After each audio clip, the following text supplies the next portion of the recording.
రాజకీయ అవినీతికి తావు లేకుండా అన్ని వర్గాల అభివృద్ధి ధ్యేయంగా రాష్ట్ర ప్రభుత్వం పనిచేస్తుందని ముఖ్యమంత్రి కేసీఆర్ స్పష్టం చేశారు.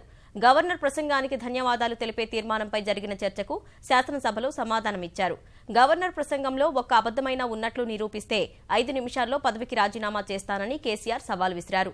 ప్రాణం మీదకు పోయి తెచ్చుకున్న తెలంగాణ రాష్ట్రాన్ని తాను అన్యాయం చేయబోనని, కష్టపడి తెచ్చుకున్న రాష్ట్రాన్ని ఇష్టపడి అభివృద్ధి చేసుకుందామని పిలుపునిచ్చారు.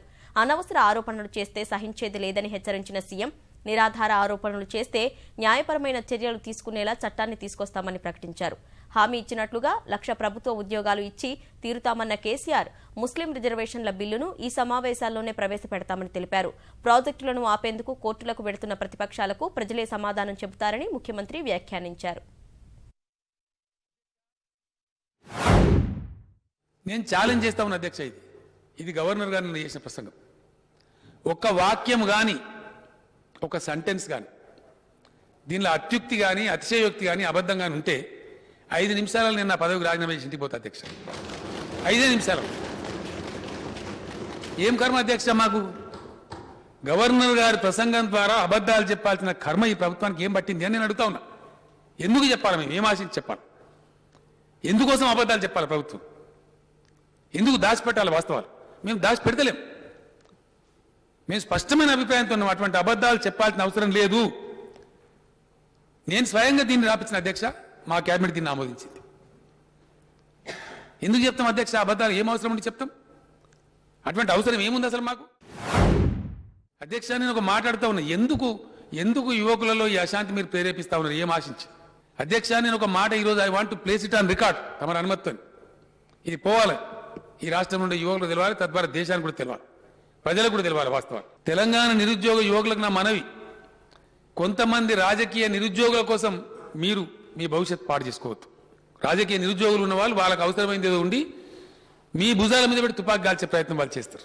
ఇవాళ మా నిరుద్యోగుల మీద అతి గొప్పగా ప్రేమ ధారలు వర్షించేటువంటి ఈ పార్టీలు, ఈ ప్రభుత్వాలు 40 ఏళ్ళు కాంగ్రెస్ పార్టీ పరిపాలించింది అధ్యక్ష. 1 కోటి కుటుంబాలకు ఇయ్యలే, ఇచ్చింది ఓన్లీ 3 లక్షల కుటుంబాలకి. ఇది వాస్తవం కాదా? 1,00,000 ప్రభుత్వ ఉద్యోగాలు కల్పించి తీర్థమని చెప్పిన అధ్యక్ష, కల్పించి తీర్థం. అన్నం పెట్టిన కాకతీయ రెడ్డి రాజుల పేరు చెప్తే మనకు బరకత్ ఉంటుందని మిషన్ కాకతీయ అని పేరు పెట్టి పొద్దున్న లేస్తే దాన్ని కమిషన్ కాకతీయ అంటారు.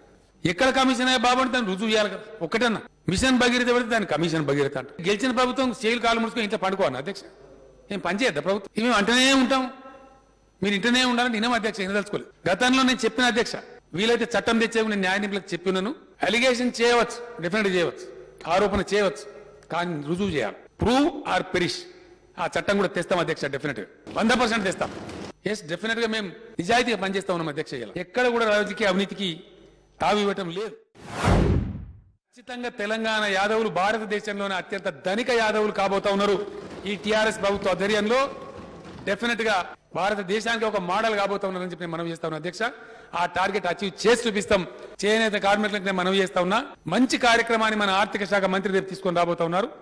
ధైర్యంగా ఉండండి. మీరు కూడా ఆత్మగౌరవంగా మంచిగా బ్రహ్మాండంగా ఆత్మహత్యలు చేసుకునేటువంటి పరిస్థితి లేకుండా బతికేటువంటి కార్యాచరణ మీ ముందుకు రాబోతా ఉంది.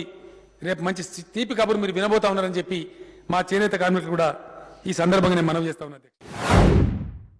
ఇదే శాసనసభలో, ఈ శాసనసభ ముగిసే లోపే ఎస్టీ రిజర్వేషన్ బిల్లును, ముస్లిం రిజర్వేషన్ బిల్లు అంటే ముస్లింలకు చెప్పిన వెనుకబాటుతనానికి సంబంధించిన బిల్లును ఈ శాసనసభలోనే మనం పాస్ చేయబోతా ఉన్నామని చెప్పి సంతోషంగా ఈ బడ్జెట్ సెషన్లోనే పాస్ చేయబోతా ఉన్నామని నేను మనవి చేస్తా ఉన్నాను.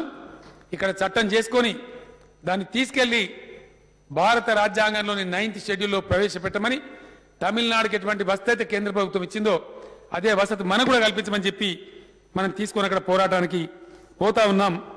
అన్ని రాజకీయ పార్టీలు కూడా కలిసి రావాలని చెప్పి నేను మనవి చేస్తా ఉన్నా అధ్యక్ష. రకరకాలుగా కోర్టులకు ఆప్తం ఏంది అధ్యక్ష?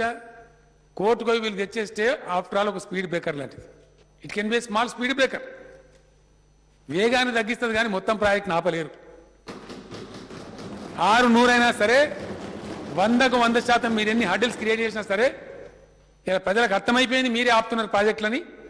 ఇంకా కూడా చెప్తాం, రేపు బడ్జెట్ సందర్భంలో చెప్తాం, ఇరిగేషన్ పద్ధతి మీద చెప్తాం, మీ బండారం బయట పెడతాం. ఉన్నాయి మా దగ్గర, ఇవన్నీ లిస్టులు కూడా ఉన్నాయి, ఎవరు ఏ కేసు చేసినారో అన్ని కూడా ఉన్నాయి. ఇరిగేషన్ మంత్రి గారు చెప్తారా ఇరిగేషన్ పద్ధతి సందర్భంలో ఏ కేసు ఏ కోర్టులో వేసిన వ్యక్తి ఎవరు, అన్ని కూడా చెప్తారు. అవన్నీ ప్రజాక్షేత్రంలో పెడతాం. ఇటువంటి చర్యల ద్వారా మేము రాజకీయ లబ్ధి పొందడం అనుకుంటే సాధ్యం కాదు.